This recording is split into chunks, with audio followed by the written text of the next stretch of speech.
ពេលខ្ញុំញ៉ាំម្ហូបមួយមុខនេះខ្ញុំនឹកឃើញកាលនៅក្មេងពេលទៅបនឬក៏ទៅកម្មវិធីអីអញ្ចឹងគឺម៉ាក់ខ្ញុំយកទៅបានញ៉ាំជាមួយម្ហូបអញ្ចឹងប៉ុន្តែគ្រាន់ថាកាលសម័យនោះគេមិនស្លមួយគោមដូងអញ្ចឹងគេស្លមួយផ្លែត្នោតអីអញ្ចឹងហើយថ្ងៃនេះគេមកអួតទៀតហើយដោយសារតែគេធ្វើឆ្ងាញ់ហ៎ហើយសម្រាប់បងដែលត្រូវការប្រដាប់កាត់រោមចំហដែលយើងអាចប្រើបានទាំងប្រុសទាំងស្រីមិនជាវ៉ាន់សៀបងអាចកំងទិញពីពេកខ្ញុំបា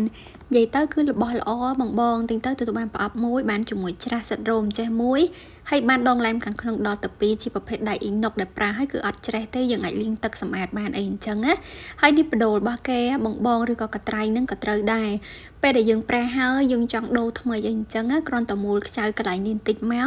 កបងដកអាចចាស់ចេញហើយដាក់បដូរថ្មីទៅគឺដោយបងបានអីវ៉ាន់មួយទៀតអញ្ចឹងប្រើហើយគឺមានសុវត្ថិភាពល្អបងឆាត់មកលើបានតម្លៃពិសេសហើយខ្ញុំហ្វ្រីដឹកជូនទៀតហើយមានទាំងប្រអប់ដាក់ទៀតអញ្ចឹងហើយគឺមានអនាម័យមែនតែនងាកមកម្ហូបរបស់យើងវិញសម្រាប់គ្រឿងក្រៅមានដូចជាសាច់ជ្រូកមានគោមដូងមានជាមួយនឹងគ្រឿងបុកអីអញ្ចឹងណា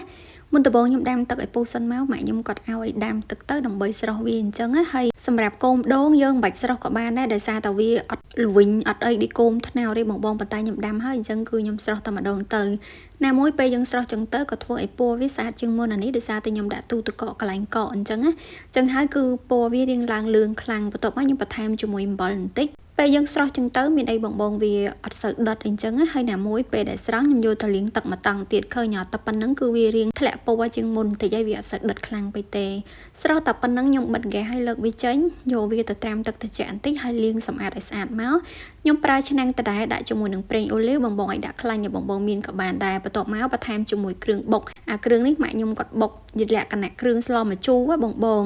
ដាក់វាបន្តិចមកហើយយើងកូរវាឈ្ងុយដាក់ទៅខ្ទាតខ្លាំងមែនតែនឡើងពេញនឹងមានអីទេចាំជូតតាមក្រោយទៅបន្ទាប់មកទៀតខ្ញុំបន្ថែមជាមួយប្រហុកចូលបើសិនជាបងអត់ញ៉ាំបាច់ដាក់ក៏បានដែរយើងអាចប្រើទឹកត្រីជំនួសឬក៏អត់ទាំងទឹកត្រីទៀតក៏បានដែរព្រោះអ្នកខ្លះគឺគាត់អត់ញ៉ាំទាំងប្រហុកទឹកត្រីនិយាយទៅគ្រឿងផ្អាប់គឺគាត់អត់ញ៉ាំហ្មងដូចតាខ្ញុំគឺគាត់អត់ញ៉ាំទេឥឡូវនេះយើងចាប់ផ្ដើមកូរវារហូតតតែឈ្ងុយបន្ថែមជាមួយនឹងម្ទេសតិចមកបងអាចប្រើជាម្ទេសក្រហមម្ទេសក្រៀមយើងហ្នឹងប៉ុន្តែខ្ញុំរកអត់ឃើញប្រហែលជាអស់មកទៅខ្ញុំរៀងភ្លេចដែរបន្ទាប់មកទៀតដាក់ជាមួយនឹងសាច់ជ្រូកចូលចំពោះសាច់បងឲ្យដាក់សាច់ត្រីសាច់មាន់អីក៏បានដែរប៉ុន្តែខ្ញុំស្លជាមួយសាច់ជ្រូកហើយម្ហូបនេះគឺខ្ញុំធ្វើលើកទី1បងសួរក្បួនពីម៉ាក់ស្លអញ្ចឹងណាធ្វើតាមគាត់ហើយមានអីឡើងឆ្ងាញ់មែនតែននិយាយទៅឡើងមានជាតិមែនតែនហ្មងខ្ញុំកូរច្របល់ចូលគ្នាឲ្យសព្វរហូតតតែរៀងខាស់ទឹកបន្តិចមកក៏ខ្ញុំបន្ថែមជាមួយនឹងម្ជូរថ្ងៃនេះខ្ញុំប្រើម្ជូរសណ្តានបងឲ្យប្រើម្ជូរអំពិលអីក៏បានដែរប៉ុន្តែកុំដាក់កាសាំងអត់ត្រូវទេហើយសណ្តាននេះខ្ញុំត្រាំទឹកលាងវាស្អាតចឹងមកបន្ទាប់មកខ្ញុំចាក់ជាមួយនឹងបន្លែរបស់យើងចូលដោយសារតែបន្លែអស់នេះគឺវាអត់លលួយទេប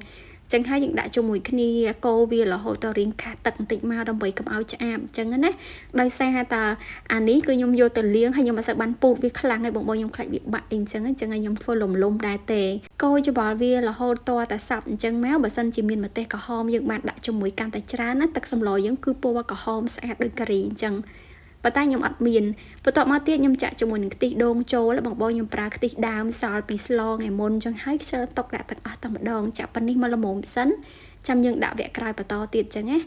ឡូវនេះខ្ញុំបន្ថែមជាមួយនឹងប៊ីចេងសម្រាប់គ្រឿងទេសដាក់តាមចូលចិត្តបើសិនជាបងចង់បានរសជាតិដូចខ្ញុំអាចដាក់គ្រឿងដូចខ្ញុំបានណាបន្ទាប់មកបន្ថែមជាមួយអំបិលអស់កាហ្វេមួយកែវនិយាយចង់តពោបានមាត់រហូតហ្មងណាបន្ទាប់មកថែមជាមួយនឹងគ្រឿងជំនួយរសជាតិបន្ទាប់មកទៀតខ្ញុំថែមជាមួយនឹងស្ករផែនយើងបងដោយសារមានស្ករត្នោតបងឲ្យដាក់ស្ករសស្ករអំពៅយើងអីនឹងក៏បានដែរបន្ទាប់មកយើងកូរវាឲ្យចូលជាតិបន្តិច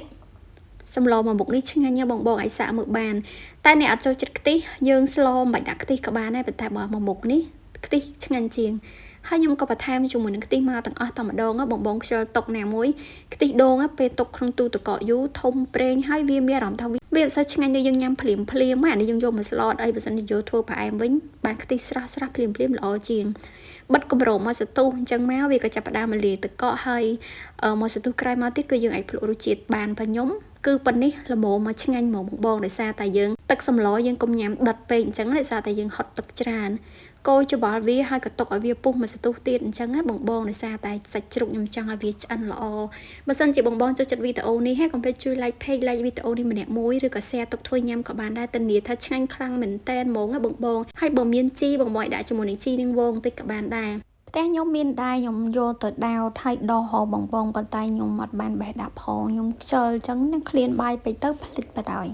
anh ấy cũng phê hay năng chạy chiến nó mà ổn tịch mà sẽ tu cài lá nhà mà hơi miền này lẫn sơ mà sẽ tu phải đòi lần ní chật nhà mới nhung bật tham chung mũi sạc rồi giá đạp bay cao chết ngồi khlang chi nương vong miền đai bàn tay nhung chơi bé đã tiệt anh chân á bong ảnh đạn tịch mát vừa để co cả bà này ngồi hay sạch tiệt